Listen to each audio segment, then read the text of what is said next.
We're watching Friday the 13th, part 2 from 1981, and we are starting in 3, 2, 1, play. All right. Paramount logo is on the screen. Mhm. And this one to me is just such an easy watch. I don't know, the first few movies in this franchise, even though the third one, like, I certainly have my issues with the third movie, I still really like it a lot. I think I got to give the edge to part 2 for sure. I mean, my top 3 are Jason Lives, the final chapter, and part 2. That's how I roll with my top 3. Cody loves short hair on women. Yeah, I'm kind of one of those people like whatever fits, if it fits, then great. And I think that some people just have the ability to pull it all off. It's yeah, it can be a really good look. Friday 2 is Brooke's favorite in the franchise. So take that, Medley Man. Not only is it top 3 for Brooke, it is her favorite in the franchise. And I don't think I can fault you for that at all, Brooke. I think, when it comes to those top 3 for me, it's almost like, how do I feel about it that day? Because Friday Part 2 was probably my favorite in the franchise, like as I was growing up. Then it became the final chapter when I was in my 20s. And then when I hit my 30s, I realized that Jason Lives was just so much fun. I loved it so much. Do do do do do do. Scout is rocking the short hair now. Looks fantastic. Yeah, I'll have to check that out because maybe I've seen that recently. I know she's been directing some movies and everything like that. But yeah, I mean, talk about attractive women in horror. I mean, Scout is one of the top. She is absolutely gorgeous. And not only that, like I mentioned this the other day, even better, because to me, looks are great, whatever. But if you can't act, I don't care how pretty you are. Like I really don't. I'm one of those people where I'm like, I want good acting. So if you're not a good actor or actress, like get the hell out of here. And I think that Scout really brings it. She's really good in Rob Zombie's remake, which I'm pretty lukewarm on, but man, she really takes it up a notch and brings it in his sequel. I really love Adrian King here has got this like this little like jumper, like this romper outfit on. It's like such a mom outfit. It's like what my mom wore when she was like doing a teacher assisting back in Alaska. There you go, Eli. Don't forget to hit that like button. Guys, if you're not subbed, please throw us a sub. Check out what else is on the channel. We also just unlocked membership. So for as low as 99 cents a month, you can become a member. And yeah, I mean, I do exclusive live streams. Last night we did a hangout and Q&A. I do watch parties of the Tales from the Crypt episodes that are members only. Eli was talking about that picture of Cody Leach. I shared it on YouTube, but I shared it to members only. So little like behind the scenes, that kind of stuff. You're going to get that, from becoming a member. So, yeah, do it up. Chad says Ginny is a top tier final girl. I hard agree, Chad. And I know that, Amy Steele sort of, has a little bit of regret that she didn't come back to the franchise because I think the door was open. I don't know if there was like an official offer on the table or anything, but I think it's like, if I remember correctly, they were talking about, wanting to bring her back. And it's interesting to think about what kind of direction Friday the 13th would have gone if we brought back a final girl and had like, similar to A Nightmare on Elm Street and Halloween, where there was a final girl that had like a legacy run in the series. Whereas, as you all know, we end up getting that with Tommy. So a little bit of a flip in Friday the 13th. So I think it's cool that it's different. But I would have certainly taken Amy Steele returning to the franchise. Absolutely. I mean, I wouldn't even be against it now. Like if they did a legacy sequel and brought her back, I'm into that. I'm into that for sure. She's been doing child psychology for, the last 35 years or whatever. And something happens that gets her roped back into the world of Camp Crystal Lake and the Voorhees family. It could be interesting.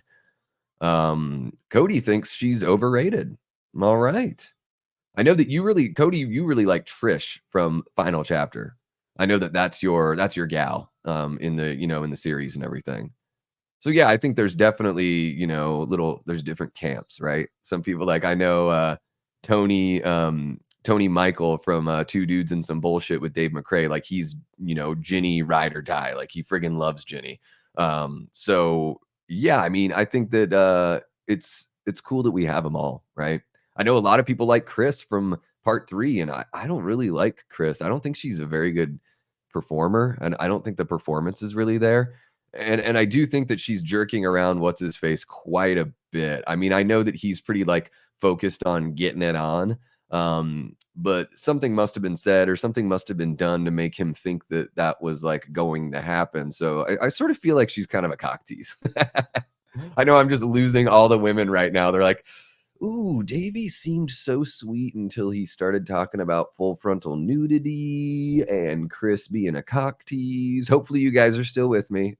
I'm a nice guy. But ultimately, yeah, I'm a dude and dudes are going to dude. What can you do? Yeah, I just think it's interesting, like, to, see it's fascinating to see everyone's different kind of opinion. I mean, on the one hand, you don't really get much of Ginny until the end. Like, you get character moments and everything, but as far as, like, a through line, she sort of dips in and out of, like, the main story. Because this movie, maybe more so than any of the other movies, like, the B story is, like, totally separate, whereas you think about the final chapter, and the two houses are like right next to each other. So the A and B story are kind of coexisting right in the same space. Whereas in something like part two, like half of the camp or half of the counselors end up going to the bar and partying hard. And to me, it's almost like I think of it as like the same bar from Jaws 2. I just think of these movies existing in the same world. Yeah, I still need to see April Fool's Day. Ah, God, another one of those movies that I really have to see. Because yeah, I really like her as an actress. I've watched reviews of the film and it seems like a really fun time. So yeah, gotta check that out for sure. Um, Cody says Chris would be number one if she didn't lose it. Yeah, I just don't. I know Nick from the Lost River Drive-In. He's a big Chris fan. I think part three is his favorite in the series. Um, you know, more power to you. I think it's really cool just to have that conversation and that we all have those different preferences. I feel like I'm kind of a basic bitch when it comes to picking my favorites, and I'm like, I like Jason Lives in the final chapter. It's the most like run of the mill, not interesting opinion. But it's like truly how I feel. So I don't want to just like say things just to say things. And how about I do boom? How about I do that? That's pretty fun, right? A little banner down there, a little banner down there to tell you what's up. Rosie says, "No worries, Davey. We still here." I appreciate that. I appreciate it. Cody would take Tina over Ginny and Chris, but they don't have telekinesis. Yeah, Tina. Man, I really wish we could watch like the true, intention behind. Like, I wish we could watch the original cut of the New Blood. The New Blood. Yeah, I think that would be awesome because you give a guy like John Carl Buechler the directing job, and he's an effects wizard, and to cut out all the gore just seems like the biggest misstep in the franchise. I know it's not their fault; it was the censors. So, not trying to put that on anyone on the creative team, but it is a damn shame that they didn't save that footage. That all of that was lost. It's too bad. Gene's saying, I'm not going anywhere, Davey. All right. Well, I appreciate that, Gene. Thank you so much. 4 and 6 are goaded. They really are. They really are. Yeah. Yeah. That was my first love with the franchise. Like when I first saw it on like the USA network, I really dug the New Blood. I mean, seeing it on TV is almost completely appropriate because the real cut of the film is almost a TV cut anyways, other than language and nudity, really. And I love the way Jason looks in that movie. The exposed ribs, of course, his vertebrae. Like I really like seeing that backbone.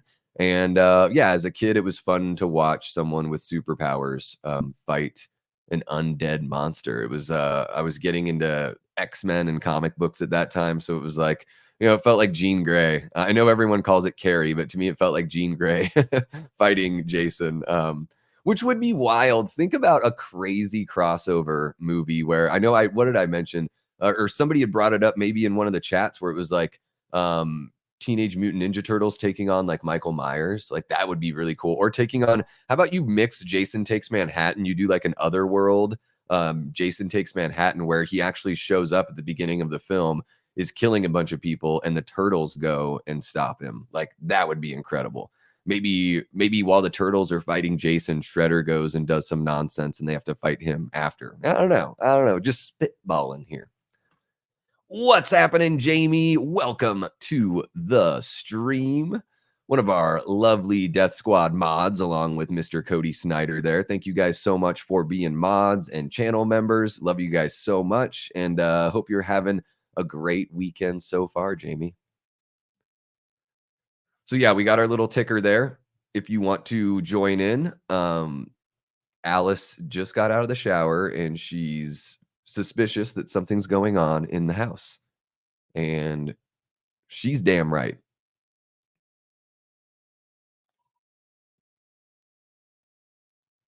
Oh my goodness.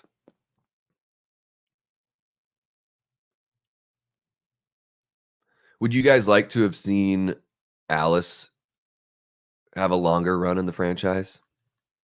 I think Adrian King just wasn't really offered much. Um, I don't know if they had written her to die before that or before she said no and they just decided to bring her in just for this one little scene. Um, but yeah, I mean, I guess at this time, what? Halloween 2 came out in 81. I don't know if it came out before this movie, but the idea of like returning characters to a franchise wasn't really, a thing yet. Which one's the ugly one? TMNT looking at Jason and or Freddy.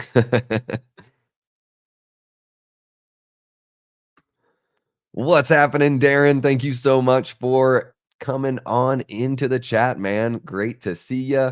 Hope you've had a lovely weekend. And yeah, it's about 7 p.m. out there, coming up on 7 p.m., quarter to 7 out there in the UK. We are, man, Alice just got it. She just got the screwdriver in the head or whatever the heck that was. I love that Jason is sweet though. He's like, I don't need to burn down the house. The cat doesn't need to, deal with anything here. So I'm just going to make sure that, you know, the tea kettle is off the stove and then boom, explosion for the title. I like that kind of chrome look they've got with the part 2. I love the way that they did the Friday the 13th credits back in the day too, where it's just you see it's just sort of like the people's names are sort of smattered in these random spots. And of course, that Harry Manfredini score, which is really, really damn good, especially in the first couple movies. I mean, don't get me wrong, I like the disco theme too. But I do like that this feels Hitchcockian, the music.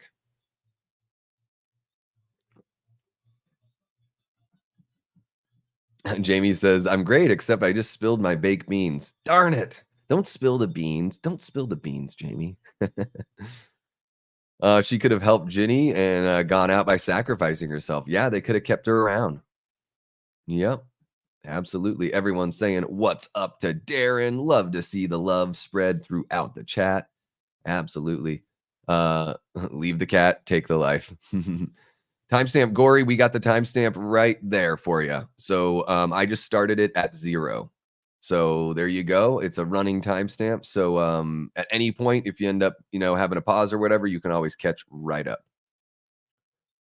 Eli says, have you seen the Retro Realms Halloween / Ash versus Evil Dead 16-bit game?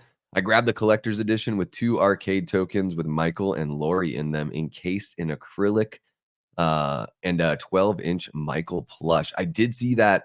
Is that like the $100 package, or is there something even beyond that, Eli? I did see the trailer for those. I I love Halloween, but like that video game, I'm just sort of like, well, I guess that would be kind of fun to play as Michael, whatever, whatever. But I think the Ash versus Evil Dead game, I just think that the style of gameplay and everything really fits that character in that world. So I would be more excited to play Ash versus Evil Dead than I would for Halloween, but I'm sure they're both going to be really fun. I would imagine they're both like, I mean, obviously they look similar. Hopefully there's some different gameplay elements that really sort of separate them a bit. But yeah, I am looking forward to checking those out when they're released. I wonder if they're going to be. Do you know if it's going to be on all platforms? Like, would I be able to get it for the Switch? Because I think that's how I would prefer, just so that way I can play it anywhere. Jamie says, I talked with Adrian King last Scarefest and I told her that I don't think Alice is really dead because there's no way that Jason could find her and travel to where she's at. She liked that. Well, yeah, didn't they bring her back in Jason Rising? I think that's what it's called. Um, that was a Friday the 13th fan film that was made in Portland. Actually, one of my former classmates is in that movie. And Adrian King pops up as Alice. She's got like the yellow rain jacket on at the very end and everything. So yeah, in that world, she did survive. I think it was Jason Rising. I'm pretty sure. Are you going to host a watch party for that Gathering of the Juggalos movie? I don't know if I'll do a watch party for that, Brad. Maybe somewhere down the line. But I will be. Yeah, there's a movie called Off Ramp, guys, and one of my guests in September for Late Night with the Davy. He's going to be on Wednesday, September 11th. His name's Jared Bankins. You've probably heard me talk about him a lot on the channel because he is my fan cast for Freddy Krueger. I think he would be an amazing Freddy Krueger based on his performance from the Twisted Metal TV show. He takes just this sick joy in torturing and tormenting his victims. And he's got a really nice, like, slender look. Plus, I think he's turning 37 this year. And I believe that Robert turned 37 the year that the original Nightmare came out. So, not saying that they're going to get the movie done like that quickly, but I do think it's nice to, picking somebody that's not too old so you can have a good, like, 10-year run with them as long as the writing is good. And I think another important thing for casting Freddy Krueger is to do somebody that's not a household name. And while Jared's been in a bunch of movies and TV shows and stuff, he hasn't reached that. Everyone talks about Bill Skarsgård, like we want to put Bill Skarsgård in every damn movie. And I agree that he's a very talented actor, but I want that, suspension of disbelief. And to me, the way you get that is by casting somebody that's not a household name. So I don't know, Brad, if I'll do a watch party for it. I am going to watch the movie before interviewing Jared because I want to be able to talk about the film and promote the film. But yeah, guys, it's called Off Ramp. I think it hits there. It's popping up on at festivals all over the place right now. But I think it's going to be available for streaming on September 6th. And it's a movie about a couple juggalos going to the Gathering of the Juggalos. And I've read so many glowing reviews of this movie. People that are like, I can't believe that a movie about juggalos made me want to be a better person. So I don't really know much about the plot. I haven't seen like a trailer. I kind of want to go in blind. By no means am I a juggalo.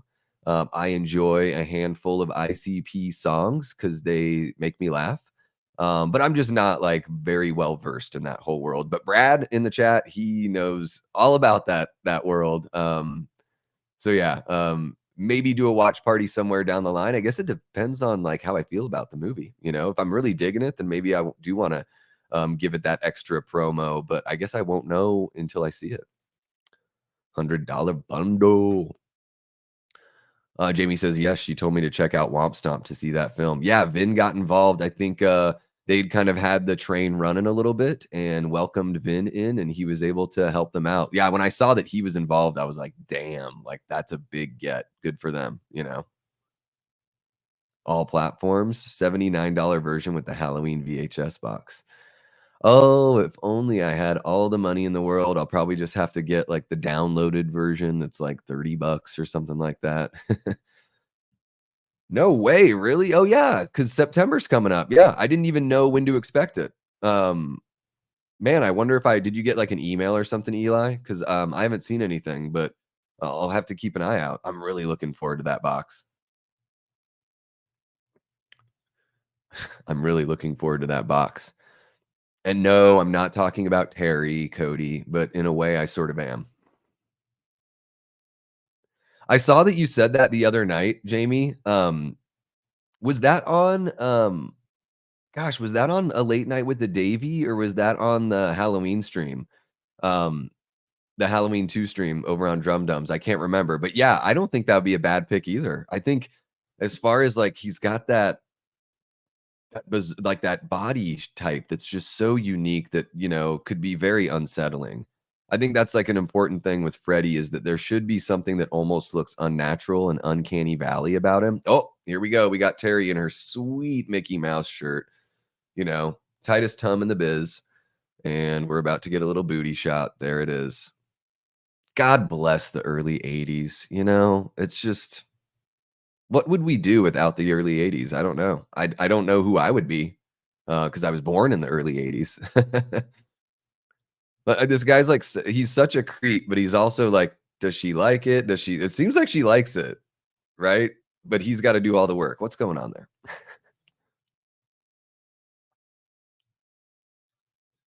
Mhm. What song is that, Cody? I'm trying to think of it. Is that a song that they're listening to in the truck on the drive up? How's it going, Ty? Thank you so much for jumping into the live chat. Oh, man, it sucks to have to work on a Sunday, but hey, check this out. You know, when you get home from work, you can pop in your Blu-ray or whatever, you know, platform you watch Friday the 13th part 2 on, and you'd be able to watch along with us because we got our little timer right there so you can just sync it up and yeah, enjoy our little chit chat and everything. You know, we have a little side chat going on. But yeah, be definitely talking about the film primarily. I love how concerned Crazy Ralph is. He's just like, "Man, I gotta let him know. I gotta let him know that they're all doomed." You know, what can you do? Um, and Jenny's bug is awesome. Like, I'm a big fan of the old school bugs and the convertible, super sweet. And it's not the last time we see a VW bug in, you know, in the franchise, right? Because I think in part 6, yeah, the camp counselors at the beginning of part 6 are heading out in a yellow Beetle, I believe, which always makes me think of Transformers. Richard Brake would be good, but he's kind of old to yeah, he's way too old. Richard Brake would have been great if they wanted to reboot it in the '90s, you know, or early 2000s, even before the Jackie Earl Haley. Um, yeah, he would have been great. Even, you know, Kevin Bacon would have been great back then too. But yeah, these guys that are in their 60s, it's they're way too old. I mean, I'm not trying to say that you can't do it. I just think that like the idea now should be to find somebody that could play, you know, Freddy for years and years. And just to remember that it's more about the I mean, the makeup is going to do its work, right? So you don't really need to find somebody that has that kind of look. Although I will say that Jared Bankins has a very angular face that I think would look really good with the makeup. I know what you're talking about, Cody. I think I said that in Lee's chat. Yeah. Yeah, DJ Qualls is really funny. Like in Road Trip, he's awesome. Like I love him in Road Trip. I don't think I've ever seen the new kid. I remember when it came out, but I totally missed that one. She has great genetics. Oh, absolutely. Halls of Illusions, shout out from Cody Snyder. It's the only song he knows of theirs. I really like the Nedden game, which is like a dating game song. It cracks me up. It reminds me of like an R-rated Weird Al Yankovic song. So I gotta give him that for sure.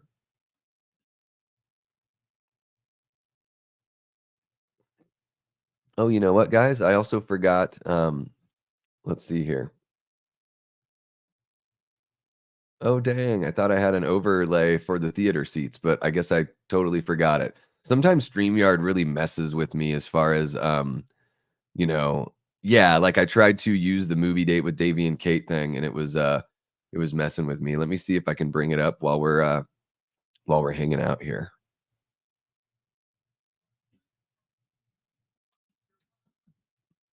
Let's see here. Maybe. I don't know. This could backfire. Yeah, it's scratch my chin. Too funny. Too funny. So right now, Ginny is about to totally punk Paul here by hitting him in the face with some exhaust. Boom, there you go, Paul. You bastard. Let's see if this one's better. That's the one I'm looking for. There we go. Little MST3K. I love my boys. If you guys have never watched Mystery Science Theater 3000, I highly recommend it. It's my favorite television show of all time. It's where I learned to love bad movies, quote unquote bad movies. Yeah. What's happening, Nicholas? Great to see you, man. Says, hey, Davey, I just woke up. There are 13 likes.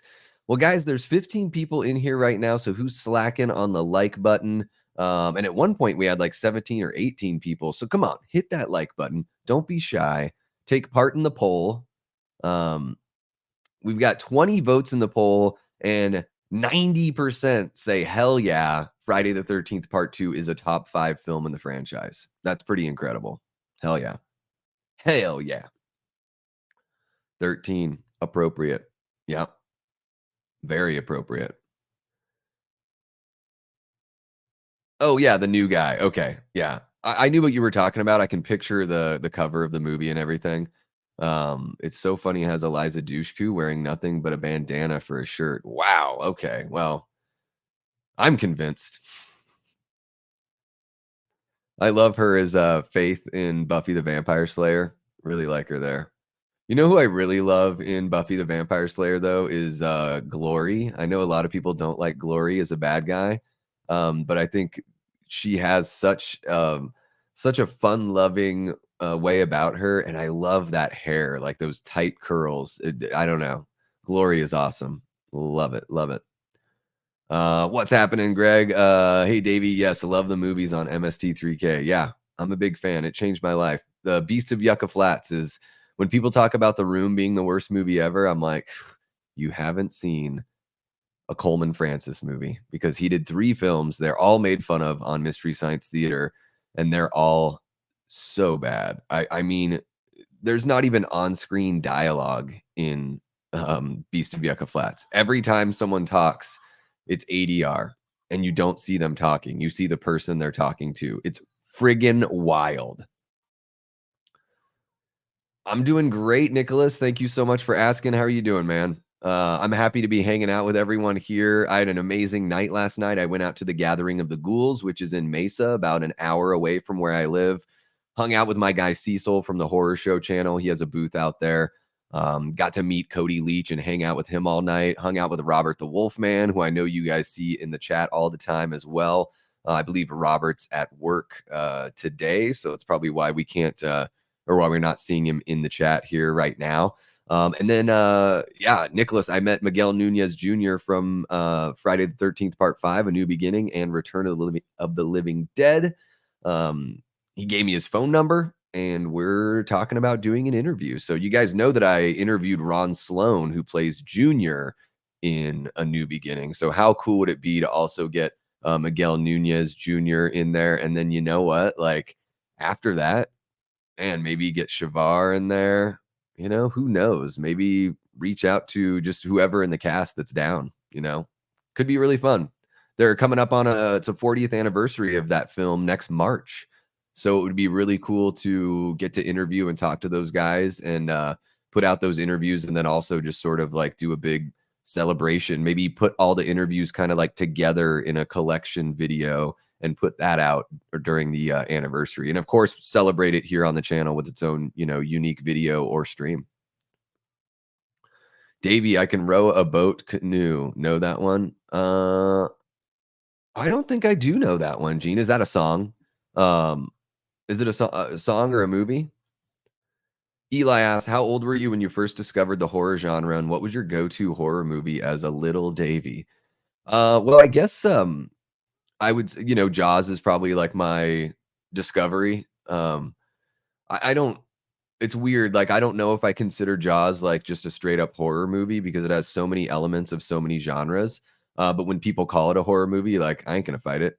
Like it's definitely enough horror elements to be considered a horror, especially back in 1975. It has those elements, and it does to me. It feels like this is what if Hitchcock made a movie about a shark, this is what it would be like. Like it has that feel to me. I mean, of course, Spielberg, you know, uses some of the camera tricks that they pioneered in movies like Vertigo. So there's that kind of cinematic language that's sort of connective tissue that reminds me of Hitchcock, but also just the way Spielberg shoots in general and the way that he builds the dread and focuses on the characters and great music. I think those are all things that Hitchcock did really well in all of his movies.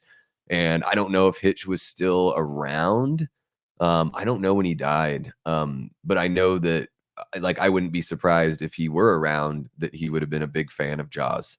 And if he weren't around, then he's got to be pretty damn proud of what Spielberg put together, especially for Spielberg's like second feature length theatrical film. I believe it was his third film overall, but his second one to hit the theaters. So yeah, I was probably four, four when I watched Jaws for the first time, maybe five. Fell in love with it right away.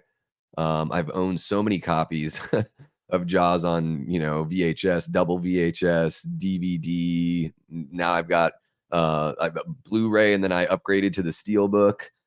It's my favorite movie of all time. I've got there's that Jaws poster right there, right there that my buddy Cole, who I had on Late Night with the Davy, you guys know all about. My buddy Cole, who does visual art, that's his work right there, his poster that he put together. So yeah, my go-to is a little Davy. By the time I was like 10, I was on the Halloween train for sure. So I think that was probably my go-to as far as like if I wanted like something that was straight up horror. I always watch Jaws, but I mean, if I'm talking like actual like horror, just straight Halloween, the original all day. And my parents were cool with me watching that stuff for the most part. Um, I grew up in a religious home, but my parents have a pretty unique, well-rounded worldview, I'll say, to where certainly there were things they didn't want me watching or listening to or whatever, but they were pretty chill. The older I got, I think the more they realized that they didn't have to worry about me in that regard. So I applaud them for that because yeah, I grew up going to church every week. I never felt like the religion that my parents brought me up in was ever like a hindrance to or was ever like created boundaries of what sort of art I could or couldn't enjoy. So, I discovered punk rock and horror at a pretty young age, and my parents encouraged it. Bought me a guitar, bought me everything I needed to dress up as Michael Myers. And it must have been 90 or 91 when I saw Halloween 2 on TV for the first time and told my parents, I want to dress as that guy. So we did the white face paint, the black sweatpants and sweatshirt, and a retractable knife. So yeah, they definitely nurtured that for sure. Well, there you go. You just woke up. You're doing fine. This is a good start, right? This is a pretty good start. And guys, now there are 18 people hanging out watching the stream. So please hit that like button. If you're not subbed already, give me a chance. Give me a chance. That's all I'm saying. Just give me a chance, right? You want to give this face a chance.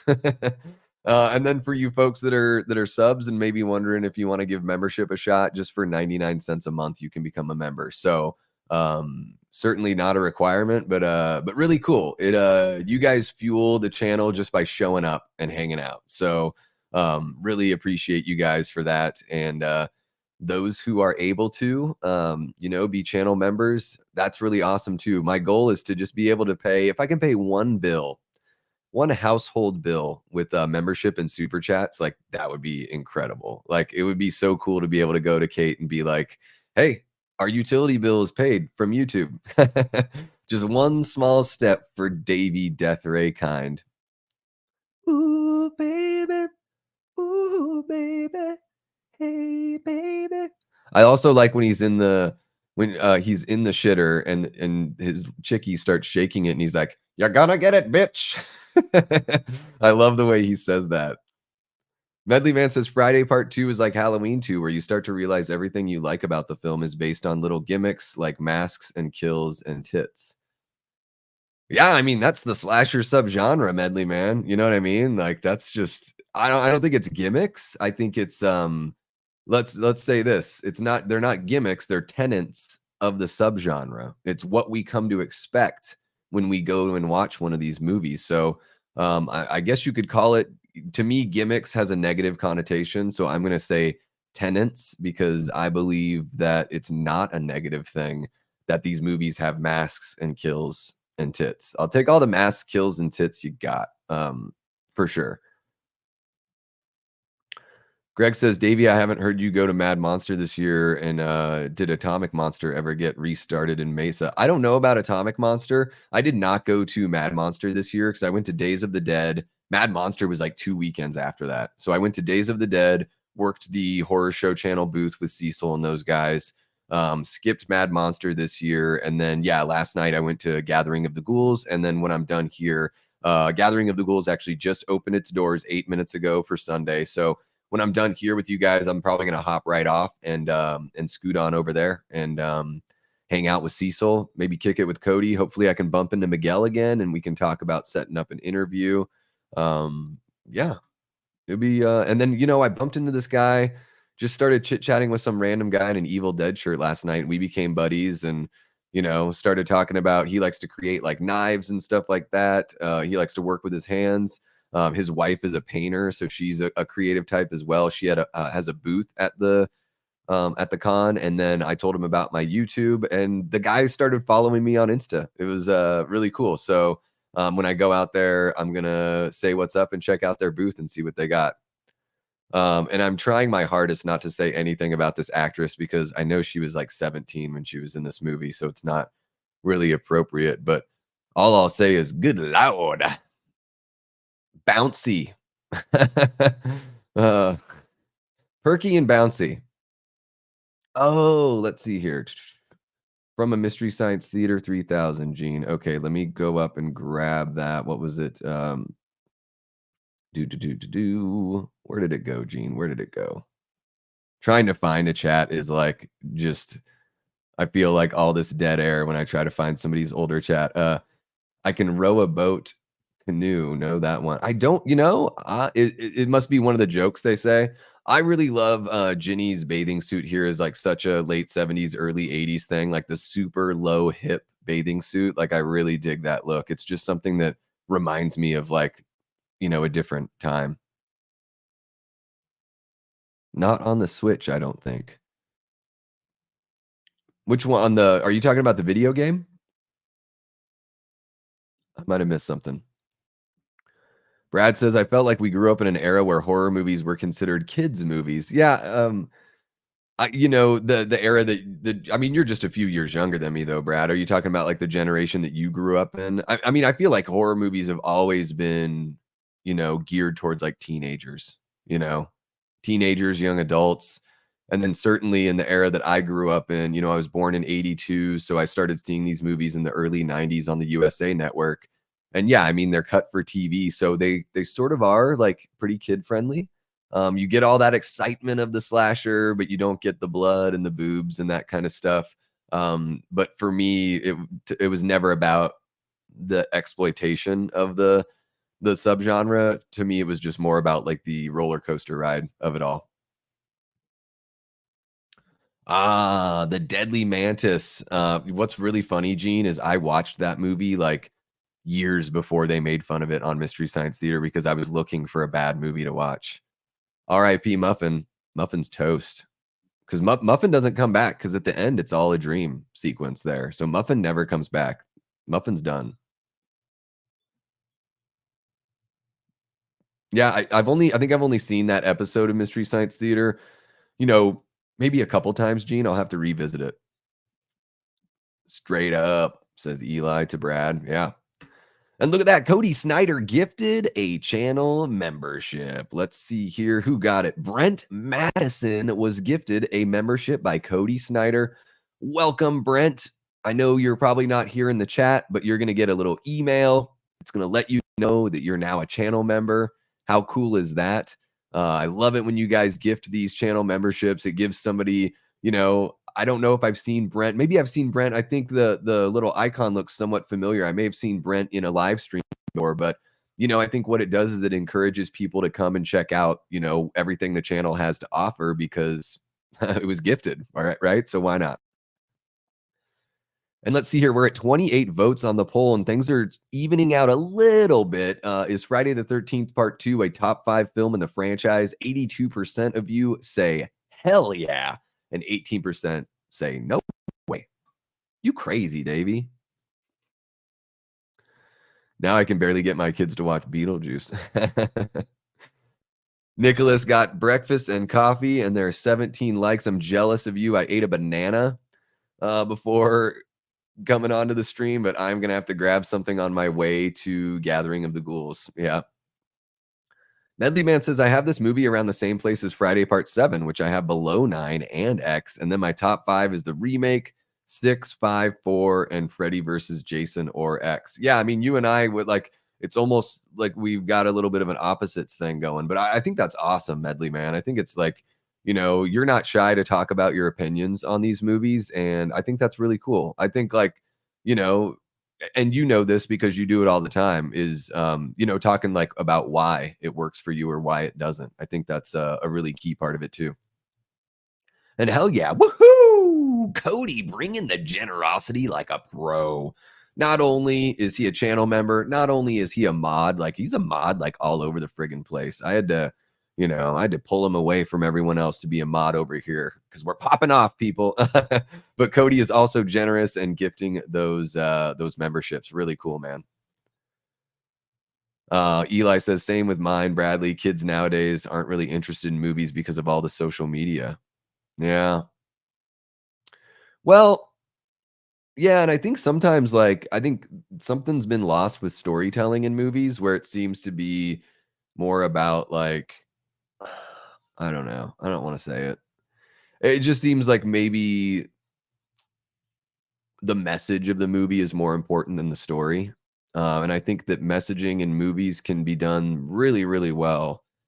And I don't care. Like, Brad, you and I were texting about this earlier this week. Like, I don't even have to agree with your message to enjoy the movie as long as you work your message in a smart way and it's subtle and storytelling and character development and arc are the main focus of your film. I don't even necessarily have to agree with, the greater point that you're trying to make, but when you're like trying to hit me in the face with your point and it makes the other things suffer, the things that I go to a movie for, which is the story, the atmosphere, the performances, the character development. Like if those things are suffering because of some sort of point that you want to get across, like I'm out. Even like George Romero, I love George Romero to death, but I'll probably never watch Survival of the Dead again because I just felt like he had really lost his touch for. I think you could make the same argument with Diary of the Dead. I enjoy Diary of the Dead more, but I do think at that point George was sort of like losing his subtlety with what he was trying to say about humanity. And I'm not even saying I disagree with what he was saying about humanity. Like I do. It's just sometimes like regardless, it's like if it's too on the nose, I'm not about it. I feel the same way about like the later Kevin Smith movies. I even think Dogma, like for how funny Dogma is, I'm like, dude, you think you're being like really daring and progressive with what you're trying to say about like religion and faith. And I just think that like I don't know. I felt that way already, and I was like a teenager when that movie came out. So I guess I just didn't really see that he was bringing like added value to that conversation. Boy, I really went off on a tangent there. The sheriff just got it. Hammer in the back of the head. Damn, that looks like it hurts every single time. I appreciate that kind of impact there. Like you don't need much blood or anything like that. Sort of feels a little bit like original Texas Chainsaw Massacre with like the mallet hitting Duder over the head. Um, Shout out to the rainbow suspenders on dude. Like those are amazing. I mean, come on. Like, it takes a real dude to pull off suspenders, and that guy's rocking them. It's like the only people that I can think of that really pull them off are like Gallagher and that guy. What's happening, the Ribbit? Great to see ya. One of Killjoy Jake's subs that is came over here during the stream the other night. I'm not sure if you're subbed over here now, the Ribbit, but if you are, thank you so much. And if you're not, thank you so much for joining us in the chat. That is an awesome. I love the Photoshop there of Killjoy Jake's head on this like ginormous. I think I called it. It reminded me of a Bobo from Double Dragon. That body is just, muscles on muscles. It's just an explosion, boiling over beefcake. Jamie, I don't think Mad Monster. No, it's not specific to Phoenix. I think Mad Monster is probably in like maybe 6 to 8 cities around. Like they usually do one in like one of the Carolinas. I can't remember where else I have seen like multiple Mad Monster. I think technically it's called Mad Monster Party.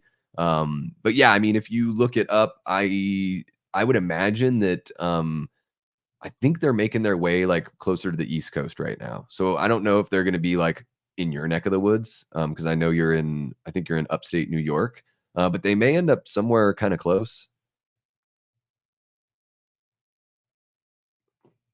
Yeah, I went to Mad Monster last year, and that's where I saw Dylan's New Nightmare at the pre-screening. I didn't meet Cecil. I'd met him shortly thereafter. I tried to meet him, but I was a little nervous, and there were so many people hanging out talking to him that I just sort of shied away. I know, I know. Me nervous? Yeah, it happens, people. I met Dave McRae at Mad Monster last year. That was like a really awesome moment. He was in his Freddy makeup and everything. It was really cool to chat with him. He's a YouTuber I've looked up to for so many years, and a professional performer. So I, really cherish those opportunities to meet people that are creative for a living. And here we go, Cody. Oh, they cut away, but we're gonna cut back, and we're gonna get all the Terry goodness you got. Um, this friggin' I love this parking lot. People just park each other. They're just parking each other in. They're just like, fuck it. Like, you're here to drink for the rest of the night, and we're just gonna block you in. And there's some really cool cars here. There's like a Corvette, the Beetle, the amazing like Chevy truck. I mean, that thing's just gorgeous. It looks like there was maybe a Mustang that the truck parked in front of. A beautiful big old shaggin' wagon van. Brad says I was born in 84. We're not too far apart. Yeah, just 2 years. And there we go. Terry is topless. And, you know, the world will never be the same. And, I always wonder, like, were people more comfortable back in the day doing this kind of stuff? Or, is it something that people were always uncomfortable with? And that's why we've sort of like seen it leave movies? I don't know. Again, I don't think it's necessary. I certainly enjoy, Jason Lives is my favorite in the franchise. It has zero nudity. So to me, it's not a requirement. I really do enjoy a lot of modern horror movies that don't have that element. It's just cool that you always have this to go back to. So I don't think it's something that's like, oh, we need that all the time. But I am happy that it existed in this era. And I think that's one of the fun things about film is it's a little bit of like a time travel. When you go back and watch a movie, you can sort of put yourself in that era. And I think it's actually kind of important to do that. I know speaking to Dave McRae, he's talked about this on his channel where, to give a movie the proper context and also to like give it a proper chance, to sort of watch it when you're watching it, sort of think about what it must have been like when the film came out. So when you sit there and you watch a movie like Citizen Kane, you can't sit there and be like, well, this is like so boring compared to, I'm trying to a Transformers movie or whatever the hell. But it's important to just sort of like think about it in that time that it was created for sure. And I think especially with, how sensitive some folks can be, that's another thing that sort of helps you remember that, just because these things existed in the past, you're not saying that these things are okay, whether it's language or something like nudity, or some sort of like uncomfortable sociological element. I think it's like, it's still a product of its time. So to judge it by the world that we live in now, I don't think is necessarily fair. It's like when people tried to take Huck Finn out of schools, it's just sort of like, well, when that book came out, I don't know how controversial it was. I mean, I wasn't around. But it's one of those things where it's like, context to me does matter. Eli was born in 86, probably the best year, just saying. It sucks because I want my kids to watch the new Beetlejuice with me. Well, do they like the original, Brad? I don't know. I think the original's great. Jamie says, I've never heard anyone say the end of part two was a dream sequence. That's super interesting and changes the way I interpret that. No wonder we didn't know what happened to Paul. Yeah, so when we get there, Jamie, I think you'll see I'll be able to explain it a little bit better, once it's on screen and everything. But yeah, because I think they do that whiteout, that white. So Jason jumps through the window, they do that whiteout fade, and then the paramedics are there, putting Ginny in an ambulance. So like if that wasn't a dream, then Jason would have killed her. And Muffin would have been alive. But yeah, Muffin's dead. I mean, we just saw dead Muffin like that. There's no way there's another dog that's supposed to be Muffin. But yeah, it's that's the way that I see it, is that the end is a dream. And they sort of, kind of back that up in part 3 because part 3 just picks up right where, Jason's like laying on the ground next to the machete and he like pulls himself away. So if you consider like part 3 the canon continuation, which it certainly is, I think it takes place on this just the next day. Then yeah, muffins toast and everything that happens in the cabin after they leave Jason's shack didn't happen. And Paul's probably dead. Nicholas says, Davey, just curious, do you believe in the paranormal or supernatural or the devil hour? I don't know what the devil hour is. I believe, yeah, I think there are things that operate in this world that we can't really quantify. Yeah, for sure. I haven't experienced them myself. So I do believe that there are things that we can't see that are operating for sure. For me, 4 and 6, 3, 5, 7. Is that your tops? That's your top 5? So if the end of part 2 is a dream, then her boyfriend might not have showed back up. Yeah, I think he's dead. Jamie says I was born in 73, so yeah, I'm old. Not true, not true. You're older, not old. Come on. Come on, man. Man, she's barely gone and he's toast. It's wild. Medley Man says it's not the mask kills and tits are bad. It's just that when considering how good movie story technically is, it can pad it and make it slightly technically less good, regardless if it's cool.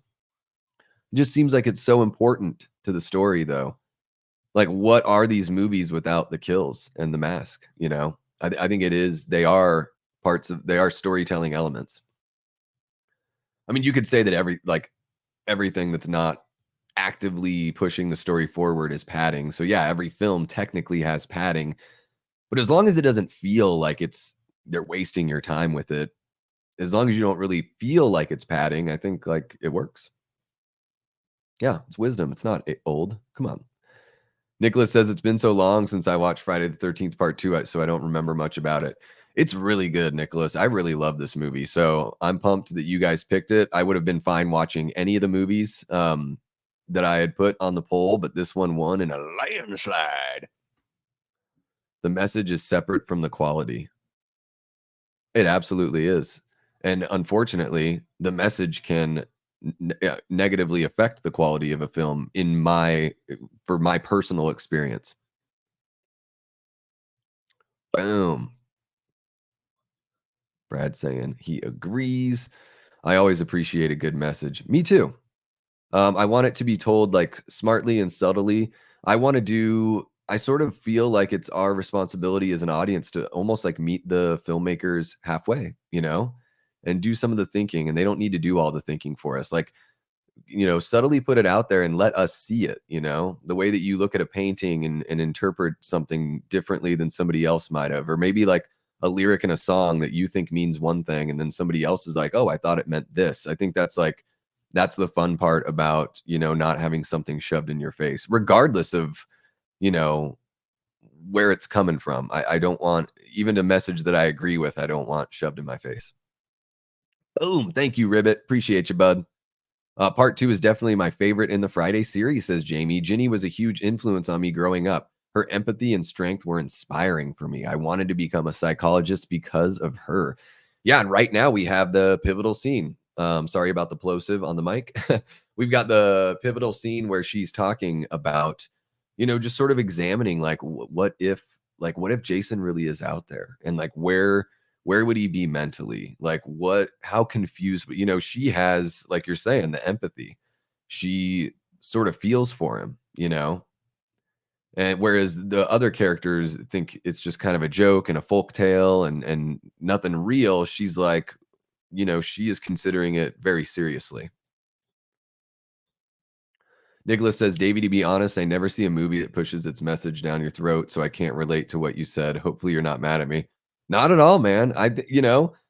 We all have varying degrees of like how we watch movies and what we soak in and what we enjoy when we watch them. I'm a really analytical type, so every time I, consume a piece of creative work, whether it's music or a film, I like to really think about it a lot. I like to look for things and um, I don't know. To me, maybe the first time I just sort of soaking it in.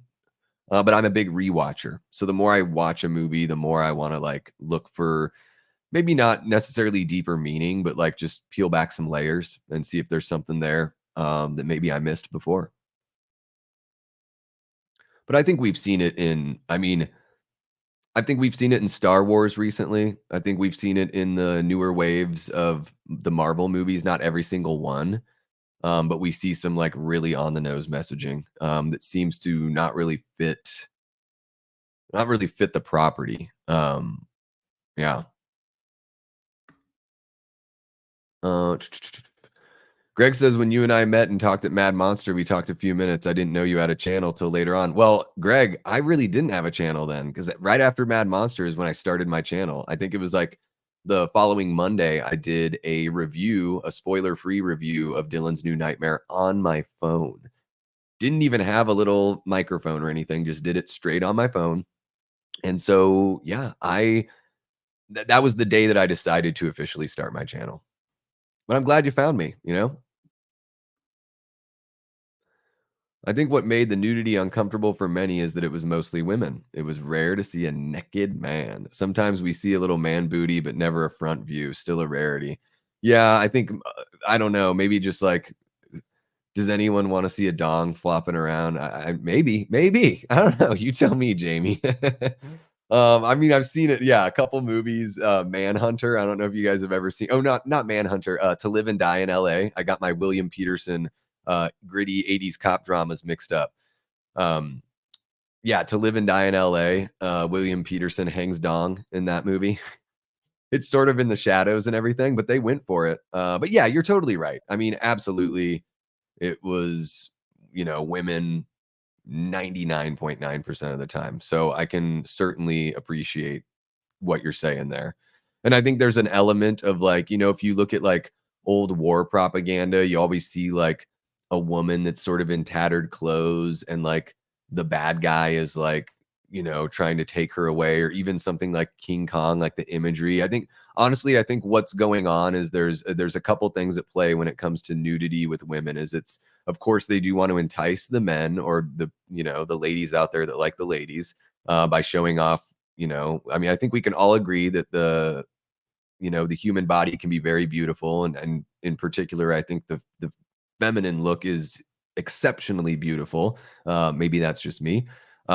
So I think there's an element of enticing people. And then also the vulnerability and the desire, it makes you want to protect that person. So it triggers two things for I think a lot of men that are operating on like a subconscious level where you're like, "Ooh, I like that." And also I want to protect this is my person to protect from the bad things in life.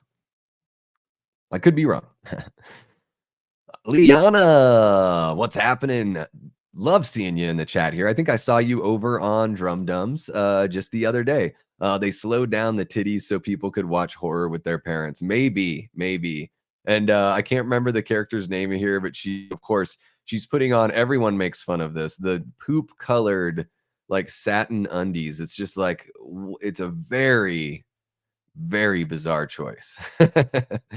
I don't know if I would kick her out of bed for eating crackers, but it is a bizarre choice. She's got that nice little French cut on the side, though. That's pretty cute. Yeah, I like a good hip. I like that too, Cody. Naked. What's happening, Aaron? Great to see you. Welcome to the chat. We are enjoying Friday the 13th, part two from 1981, as you can see in the little ticker on the bottom of the screen. Raymond, what's happening, bud? I'm not watching the movie, actually watching a different movie, but I thought I'd still hang out. That's awesome, man. Thank you so much for jumping in and saying what's up. What are you watching right now? Curious to know. Nicholas says, I agree with everything you just said about people getting offended by stuff that comes out years ago. Yeah. It's kind of, it's sort of looking at it with a warped lens a little bit. Not that I don't think that, like, I think that you should be able to critique these movies and books and music forever, you know? But to try to hold them accountable for the way that we view the world differently now is, a bit unfair and I think a bit disingenuous, for sure. Jamie says, "Most of the time, that's how I say it too, naked." The South, yeah. Is that a Southern thing? I live in New York, so here it's just a me thing. Buck ass naked. Holy cow, Happy Sanjo gifted a membership. Let's see who got that membership. Let's hop on over to the YouTubes. 33 votes, guys. We're still at 82% for hell yeah, 18% for no way on whether or not Friday the 13th Part 2 is a top 5 film in the franchise. And let's see here. Who got the membership? The Ribbit was gifted a membership. Hell yeah, Ribbit. You tuned into the live stream and boom, you get a membership right away. Guys, Duder is just about to get the machete in the face. And my question is, where the hell are these stairs? We never see stairs that he falls down. Like, I know there's stairs for the there's like 4 or 5 stairs. He goes down this whole giant like concrete staircase. They're nowhere to be. Like when they go down to the beach, it's just like a little, it's just a little grassy, sandy hill, like a little knoll that they climb down. Oh, there. But where the hell are the we never see these stairs. That's all, like I didn't recognize, like I didn't realize that until maybe the last like 2 or 3 times I watched the movie where I was like, wait a minute, where the fuck are those stairs? And it seems like they had a really good time. Seems like everyone got theirs, if you know what I'm saying. Well, welcome to channel membership, The Ribbit. Great to have you along. Oh, yeah. They are slow storytelling elements. Yeah, I think we're just splitting hairs there, Medley Man. Near the end, the last 10 minutes or so, it's so ambiguous, you can almost make it a choose your own adventure. You can pick and choose what you consider real or a dream. Yeah, I just consider it all once they leave the shack, like that's all like once they leave the shack or whatever, and then the next thing you know, to me, I just skip right ahead to the paramedics showing up. To me, everything after in between the shack, leaving the shack and the paramedics is all a dream. What's happening, Koi? Thank you so much for being so generous and gifting yet another membership. Not only is Koi part of the third level, the highest tier of channel membership, which is the flame. There's kindling, fuel, and flame because we're building a fire here, a passionate fire. Koi is at the tippy top, and Koi, I don't know, like how many. Oh, we get the double stab from Mario Bava's Bay of Blood, or Twitch at the Death Nerve, if you prefer. Nice little homage there. I love the old timers hanging out here at the bar. But yeah, Koi, you've probably gifted how many? Like 10 now? Did you do like a fiver and then you've been just gifting them every other stream? It seems like you're gifting a membership. Davey, the devil hour is 3 to 3:59 a.m., where the paranormal is at its high point during the day. I've never heard that. Thank you for telling me. I didn't know that. Aaron says, "Give me all the on-screen dongs." Lol, JK. Jamie says, "I do. I do want to see some floppy dong." Yes. Well, all right. You asked for it. You got it. I'll write a movie and I'll put a floppy ass dong in there. What is it from the South Park movie, Bigger, Longer, Uncut, when they're like, big floppy donkey dick? Cracks me up. I've been rewatching Quentin Tarantino movies, and it's almost as if he's saying, look at how good you can make a movie when you throw traditions out the window. What do you think about that statement? What kind of traditions? I don't know. I think, yeah, he's got his own style of making movies for sure. But I still think that, the way he tells his stories, it all makes sense. It all tracks, it all has those elements. Even if he sort of mixes up the order that you see them in, they're all there for sure. But yeah, I think that as far as like kind of reconfiguring the structure of storytelling in film. I think that Tarantino is, punk rock in that way for sure. Love both To Live and Die in LA is my favorite Friedkin. Manhunter is my favorite man. Peterson, you rock. Yeah, and he's really great. I love the early CSI seasons. He's really, really good in that show as well. But yeah, Manhunter and To Live and Die in LA are just banger 80s flicks. Eli says, "That's awesome, Davey, how starting your channel has opened so many doors for you. Can't wait to see the channel and you get bigger and the recognition you deserve." Well, thank you so much, Eli. That's really sweet. I feel like I am getting the recognition I deserve for sure. I think that you know, the things you get, like that's what you deserve. Like to say that I feel like I deserve something that I haven't gotten yet, like maybe I haven't quite earned it. But really, what I want when people check out the channel is just that opportunity. Just give me a chance. See if you dig my personality, my voice, what I talk about. And then also like what you guys bring to the table as community members. I think that's if it were just me, if I were doing this as a pre-recorded video, who would really care, right? But that interaction with you guys and you guys getting to develop relationships with one another, have a friendship going. Maybe some of you have met people in a chat that every time you hop in and you're there, you guys are saying what's up to each other. And it's like, it's to me, it's just really encouraging. I feel the same way when I jump into a chat and I see all you guys that I recognize and I get to say what's up. It's like entering the room and seeing all your people and you're like, "Hey, what's up, Gory Tiger, Jamie, Cody, what's that?" It's just like this really cool, everyone's like Norm from Cheers, where you walk into the room and it's like Norm. So yeah, I think I'm in it for the long haul, Eli. And so I think something like YouTube is just gotta be patient. And I would never, want to put out the sort of feeling that like, man, how come I don't have this or have that? It's like, you know what?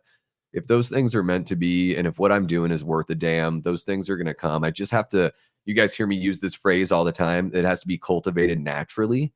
And that's what I want. I don't want to buy subs. I don't want to, do any of that kind of stuff. But I do really appreciate that. And it certainly has opened so many doors. I've gotten to meet you guys. I've met so many people in the creative community as well, the other content creations. I mean, we got or content creators. We've got Fatchy here, and like Matt and I have become really good buds. Like we hit each other up all the time just to sort of check in and see how one another's doing and shoot the shit in DM. So it's like I feel like I really have, gained friends, like honest to goodness friends. And people that if I ever got to hang out with Matt in person, that we'd already have that rapport and we'd be able to just jump in and be bros. So I think that's really cool.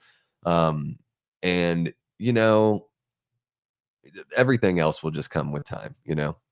Matt says Lauren Marie Taylor is an awesome human being, came to my hometown to watch part 2 with us.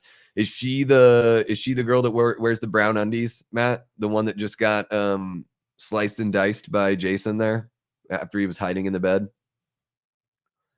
Oh yeah, To Live and Die in LA and Manhunter. Yeah, I think Manhunter's so much creepier than Red Dragon. Jamie saw Manhunter in the theater. I love this. Like this to me is some of the scariest like Jason moments where he feels like a human being. Ginny is like frozen in fear pretty much, but she knew something was going on. Like one of my favorite lines is her saying, "There's someone in this fucking room." And the fight is like clumsy, but to me, that's like realistic. Like in movies nowadays, everyone knows how to fight. So all these fights are like really well choreographed and I mean they're really impressive, but um, I like here the clumsiness because it just feels a little real or more real to me for sure. Everyone's saying what's up. Booyah. I don't think brown was frowned upon so much for underwear color back in the day. Apparently not, because she's like, I'm being a sneaky sexy. I just don't know about that. She's a cutie. If we're talking about the same one, I mean, I don't think there's a non-cutie in this movie. As far as if we're talking about the ladies, yeah, I don't think there's a non-cutie. Raymond's watching Four Brothers, his favorite Mark Wahlberg movie. Hell yeah. I have yet to see that, but I've heard really good things.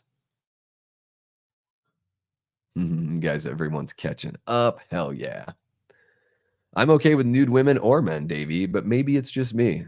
Yeah, I mean, I think fair is fair. I think what Jamie's sort of bringing up is like, if you're gonna do one, why not the other? I think fair is fair, you know? Maybe the ratings boards too. It's like if you show dong, it's gonna be an automatic R rating. But you show boobs, and it seems like the MPAA was just a lot nicer about that. So that's their own weird, the MPAA is a very fallible organization. And we certainly see that right in this franchise here, just later on down the line. I love that facial acting by Amy Steele right there. I feel the intensity and the seriousness of the situation. Um, she really brings it home for me there. Crazy Ralph's dead, and he just falls right. So he was just standing up just fine until the door opened. Interesting. Oh yeah. Are you doing a watch party, Matt? Are you finally doing or are you doing the thing with you're going to break down some more of the slash tober slasher showdowns with Nick? Is that right? You caught me in my birthday suit, buck ass naked. Iggy Pop's character in Crybaby. I'm so far behind in the chat, man. Crazy. Jamie wishes everyone was naked. Set the junk free. All right. And Jamie loves the spear through the couple kill. Such a good one. Probably in my top 10. It's very impressive. You can see Kevin Bacon's bits and wild things. There you go. Jamie's a randy one. Jamie's probably hopping on all those websites and checking out some real fun little free videos. What's happening, Gina? My chunky Geordie. Welcome to the chat. Welcome, welcome. One of our great channel members, as well as Raymond Malaber, a great channel member as well. Davey, Darren gifted you a membership on TSL. I saw that come through when I was preparing to hop in on the stream here. I didn't know, did he do it specific? Did he just gift a handful of them and then it gifted to me? I guess I need to hop into that stream. I was just, busy getting set up for this and doing some chores around the house because after I'm done here, I am heading out to Mesa to go to a horror convention called The Gathering of the Ghouls. So I've got about an hour drive ahead of me. Eli says it's awesome seeing everyone from the Death Squad and other chats. Everyone is so freaking awesome. Hell yeah. I agree. And yes, snuggles for Ziggy and snuggles back to Jamie. Hell yeah. Raymond says, Davey, you're one of the YouTubers I would love to hang out with. Maybe someday. Hell yeah. I would love to hang out with all you guys. It would be totally awesome. I know everyone's kind of all over the country. Even some of us are all over the world. I know Gina is over there in the UK. But yeah, I would love to hang out with you guys. You just never know what can happen with a channel because Cody Leach is out here visiting for Gathering of the Ghouls, and he was brought here by the people who put on the event.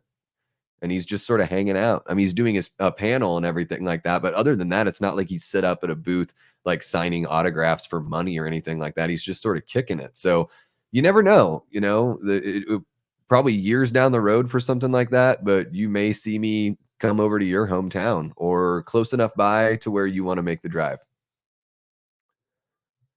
Medley Man says, one day I'm going to sit down and watch all the Friday films in what I currently think my order of best to worst is and readjust my opinion. All right.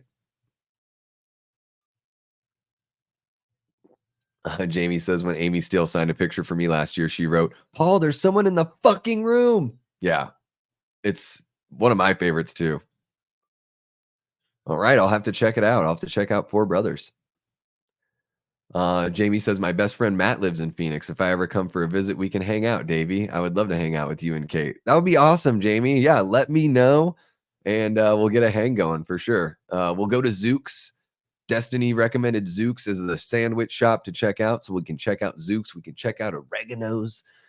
Maybe we can take in a movie. Maybe, I don't know if you like to play old school arcade games. I love old school arcade and pinball and stuff like that. That could be really fun.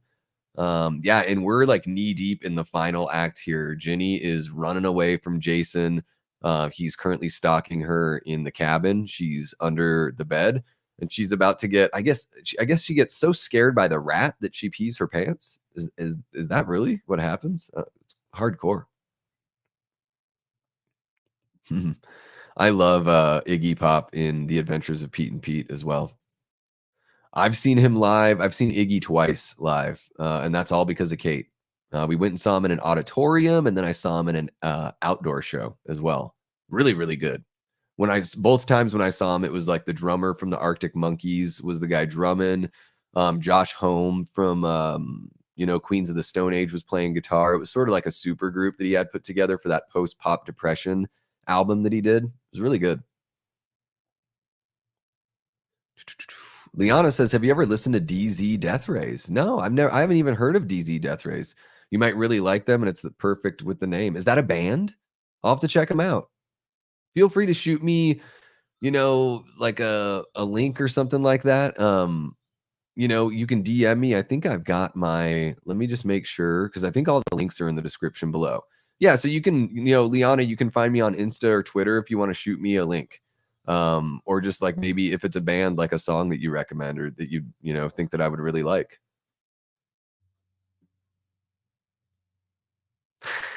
Cody says, I got to hang out with Davey. Yeah. Oh yeah. That was really fun, man. Think about it all the time. Every time I think about H45, I think about hanging out with you guys, Frank and Darren, Coy and Cody. It was really, really awesome, man. And of course, anytime I think about Malik, I think about you, Cody. What a guy. Aaron says Tom Hardy bears all in Bronson. He's pretty small down there, but I would be too if I was around a crew naked for half the movie. Well, temperature certainly plays a role. So sometimes things are, I don't know. Some people are growers, some people are showers. I think probably most guys are growers, but who knows? Who knows? I haven't seen Bronson. Guess I'll have to check it out. I didn't know you saw his bits. Cody, have you seen the director's cut of City of Angels? It's a little bit better than the theatrical. Personally, I like that movie, but I get why some don't. Yeah, I think director's cuts usually have the edge for sure. Yeah. Well, I was in the pool and it was cold. The shrinkage factor. Eli says, dude, if you can get me an autograph from that guy who hosts that awesome YouTube show, Late Night with the Davy, that would be sweet. Certainly, man. I can sign something and send it over to you. Kate and I really want to put something together for you, really sweet, Eli. So yeah, we'll see about doing that. And of course I can we can write you a little note on some cool little stationery or something fun like that for sure. I don't know. What do you want my signature on? I don't even know. I haven't signed anything since I was like, playing music and stuff. People would, buy a record and have you sign it and that kind of stuff. So it's been a while. And here we've got Ginny is about to play her psychology hand. She's putting on what's got to be a really smelly ass sweater right now. And she's gonna do what she can to or what she can. She's gonna do what she can to resemble Jason's mommykins. Yep. Well, what do you know? My shirt shrank. Water can do that.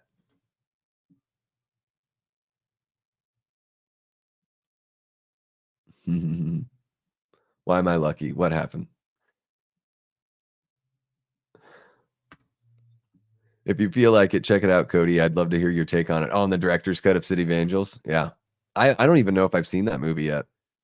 I love a good Jason head tilt here, very reminiscent of like a puppy. Um, I think the movies that sort of like do pay some attention to his psychology, I mean, you especially get it when before he's like zombie Jason for sure. And then I think in the remake, they do an amazing job of studying the psychology. To me, Jason is like a spider in the remake. Camp Crystal Lake is his web.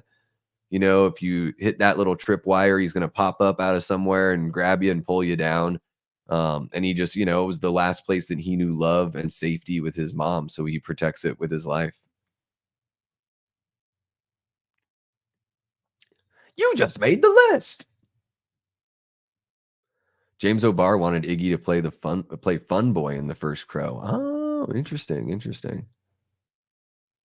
Yeah, I mean, Iggy could have played the Crow if he were a little bit younger. He's got that gaunt look.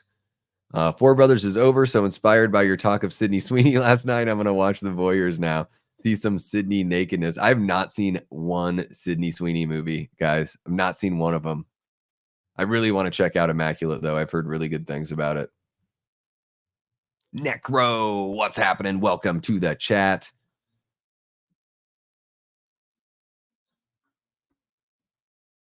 I wonder. I have to wonder if Iggy would have been Fun Boy if the butterfly effect would have changed the outcome of the tragedy. It's sad to think about that. Brandon Lee would have been huge by now. Yeah, it's wild to think about all that. That's crazy. Yeah, he was a big up and comer, and that movie was huge. The soundtrack was even huger. Slow motion, boom, machete to the shoulder. I love the reaction of Jason is great. The eye rolling back. I think the slow motion is like really effective here. I kind of wish that they didn't go back to the regular motion. I wish that they sort of kept it slow until that moment where he's already out of the frame and then you bring back the standard motion. Holy cow. Raymond's watched the OG Crow 5 times this week. I haven't seen it in years. It's been a really long time. Nicholas says there are 20 likes and Sydney Sweeney is so beautiful. Everyone loves a little Sydney Sweeney. Boom. Liana says, nice, Raymond. I listened to the soundtrack last night. I really dig that soundtrack. The two standouts for me, like every time I think about it, are Helmet and, of course, Stone Temple Pilots with Big Empty. One of my favorite tracks of all time. One of my go-to karaoke jams. Guys, when I jump in and sing karaoke, I'm either doing, so I've got like three that I love to do. Big Empty by Stone Temple Pilots. I really love doing any Elvis Costello, really, but like Radio by Elvis Costello or um, Allison is another one I would like to do. And then my third go-to is Love Fool by the Cardigans. I love that song and I have so much fun singing it. I get to use my falsetto, which is really fun because you guys know I have this really, really deep voice. So anytime I get to use my falsetto, I have a lot of fun doing that. So it's all about controlling that breath.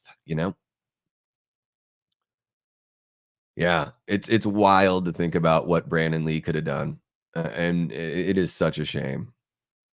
Yeah, very, very sad. So sad that he and his father both they had that similar experience. It's just this weird, weird coincidence. So yeah, guys, I don't think that any of this stuff happens. Like, I think maybe they get back to the cabin and they just pass out here and the paramedics show up. I don't know. Do we see Paul when the paramedics show up? I'm not sure. But as far as Jason jumping through the window, like there's no way that happens, right? Because if Jason jumps through the window, then they're toast. Like they're not making it out. So the paramedics would be grabbing dead bodies the next day. Nicholas says I haven't seen The Crow with Brandon Lee, but I feel like I like it. Well, you should check it out. It's really good. Aaron says I could see Brandon Lee being in a lot of John Wick type movies, but I could also see him being in all kinds of roles. Yeah, of course. The Crow with Brandon Lee is the greatest movie ever made, says Brad. Boom, put a stamp on it. Necro says my buddy, who's a lifelong Crow fan and has 2 Crow tattoos, messaged me earlier saying he went to watch the new movie. He said he wanted to like it, but fuck. Yeah, Brad hit me up. Like I messaged Brad the other day. I was like, "What did you think of the new Crow?" And he told me he walked out. So that ain't good. It was a rebel against the new movie, which I've heard didn't do well at the box office. Yeah. Yeah, it's struggling. But who was guaranteed that The Crow was going to be a big hit without Brandon passing? It's a good movie, but not life-changing. Yeah, I mean, I think that you can make the argument some of the publicity and some of the attention is brought over because of the tragedy. This shot of Jason here, sorry, I got to talk about it. I love that he looks different. Every frame, he looks different. Like, you get the one side of his face that looks relatively normal with the beard, but as he starts turning here, what blows my mind is like if you freeze frame right there, it doesn't even it looks like a totally different person. Like killed it with the makeup effects there. I think I don't hear enough people talking about how impressive that one shot is, and I'm so happy they used the slow motion again because it really helps you appreciate, the great makeup work there. Cody says Brandon Lee would have been the best live action Dick Grayson. Imagine him working with Keaton. That would have been really cool. That guy can hardly get the door. So we don't see Paul. Do we see Paul in at the beginning of part 3? Huh. Or do we see him here? No. So yeah, I guess we can assume that, Paul did make it out even though we don't see him. I don't know. Never hear from him again. Yeah.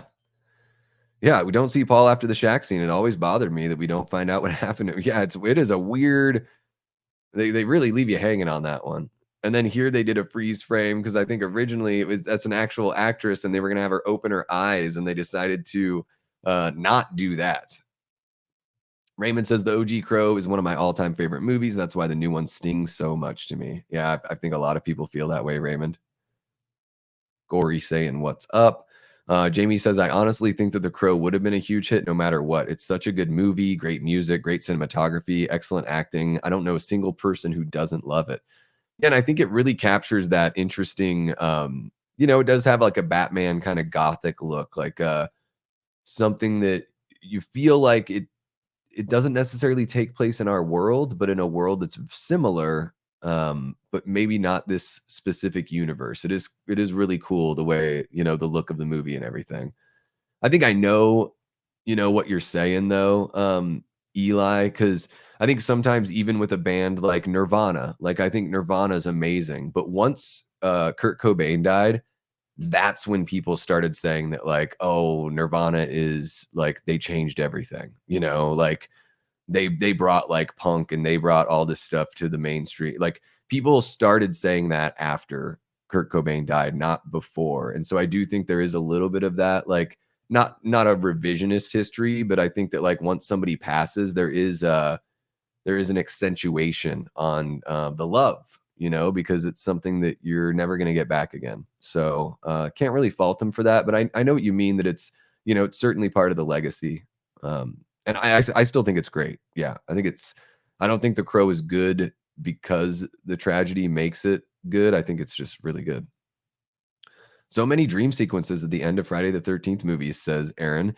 It almost suggests that Crystal Lake holds some kind of power over its victims that makes them dream about it, or Jason or Pamela. Yeah, that's a good point that there is maybe Crystal Lake has some sort of mysticism around it itself. I feel like Haddonfield, what we got from the David Gordon Green trilogy sort of insinuates that there's something going on in Haddonfield that even if you remove Michael, there is a sinister element, in the town. And I think that's an interesting thing to explore in a horror franchise, especially if you want to keep the mystique of your main character alive. Thank you all so much. And until next time, I've been and will continue being Davey Deathray. Take care.